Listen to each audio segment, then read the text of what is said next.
নমস্কাৰ বন্ধুসকল, মই সীমান্তৰ আপোনালোকে চাই আছে ইনফৰমেটিভ আসাম। ফ্ৰেণ্ডছ, আজি আপোনালোকক দেখুৱাম ফেচবুকৰ নতুন ইমেইল আইডি কেনেকৈ এড কৰিব লাগে বা ফেচবুকৰ ইমেইল আইডি কেনেকৈ পৰিৱৰ্তন কৰিব লাগে। সো আহক আমি ভিডিঅ'টোলৈ আগবাঢ়ো।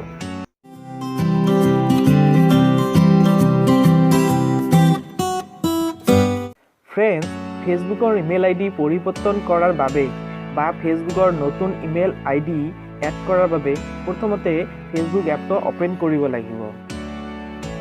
ফেচবুক ওপেন কৰাৰ পিছত ফেচবুকৰ সোঁফালে একেবাৰে ওপৰত 3 লাইন যে আছে, এই 3 লাইনত ক্লিক কৰক। 3 লাইনত ক্লিক কৰাৰ পিছত চাব অলপ তলত সেটিং অপশ্যন আছে, এই সেটিঙত ক্লিক কৰক। এতিয়া প্ৰথমতে থকা পাৰ্সোনাল ইনফৰমেশ্যনত ক্লিক কৰক।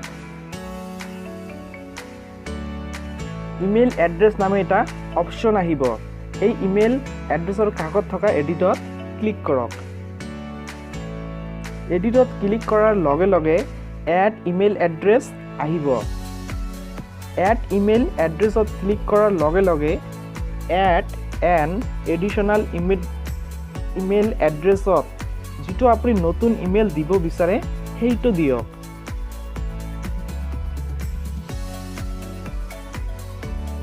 এতিয়া তলত আপোনাৰ যিটো ইমেইল আইডিৰ পাছৱৰ্ড আছে সেইটো দিয়ক।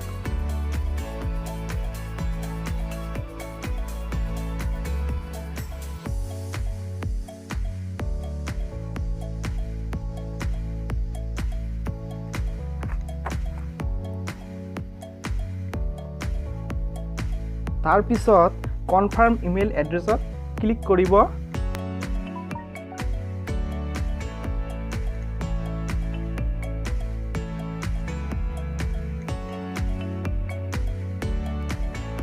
তাৰপিছত আপুনি যিটো নতুন ইমেইল এড্ৰেছ দিলে তাত এটা কোড আহিব।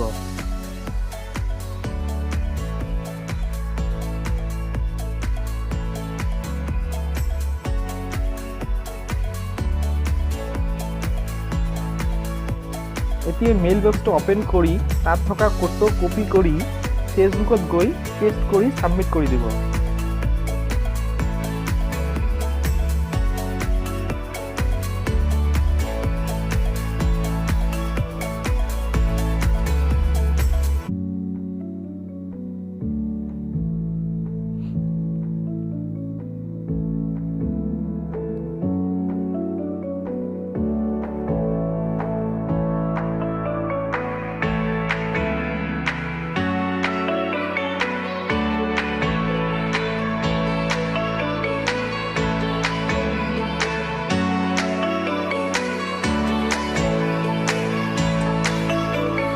তো ফ্ৰেণ্ডছ, এনেকৈ আপুনি ফেচবুকত নতুন ইমেইল আইডি এড কৰিব পাৰিব বা ইমেইল আইডি চেঞ্জ কৰিব পাৰিব। সো ফ্ৰেণ্ডছ, যদি ভিডিঅ'টো ভাল লাগিছে লাইক কৰিব আৰু আপোনাৰ প্ৰিয়জনৰ লগত শ্বেয়াৰ কৰিব, আৰু যদি চেনেলটো প্ৰথম পাইছে তেনেহ'লে ছাবস্ক্ৰাইব কৰি কাষত থকা বেল আইকনটো বজাই দিব। আকৌ এটা নতুন ভিডিঅ'ৰ সৈতে লগ পাম, তেতিয়ালৈকে নমস্কাৰ, থেংক ইউ।